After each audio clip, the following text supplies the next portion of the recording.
U.S. indices look a bit soft in pre-market trading. Before we start, a quick word from our sponsor. This video is brought to you by XNets, the world's leading retail brokerage firm offering ultra-fast execution and no overnight fees.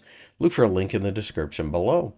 The Nasdaq 100 has fallen a bit during the early hours on Thursday as we continue to dance around the 200-day EMA. What's been interesting for me is that we have formed a couple of hammers here, so it certainly looks like somebody is trying to keep the market afloat.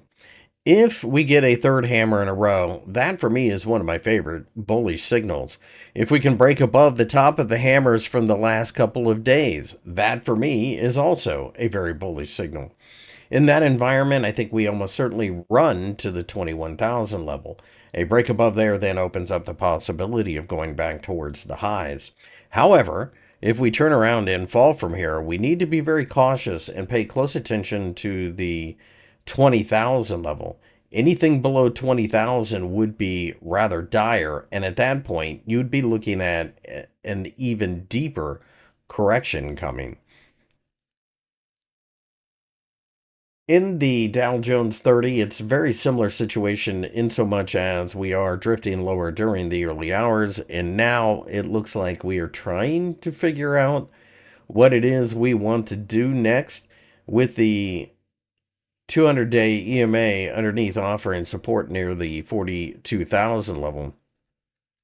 With the market being the way it is as of late, you do have to be cautious with your position sizing. But I also recognize that we are at the bottom of what could end up being a massive consolidation area that is working off some of the excess froth from the run higher. We are close to the bottom of it, so one would have to assume a bounce is more likely than not.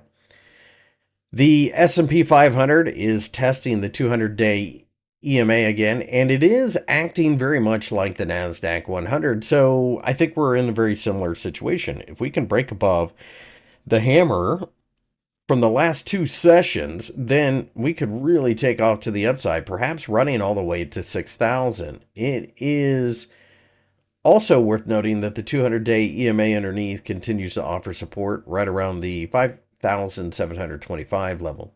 Of course, you have all of the usual nonsense worrying about tariffs, etc., which, like a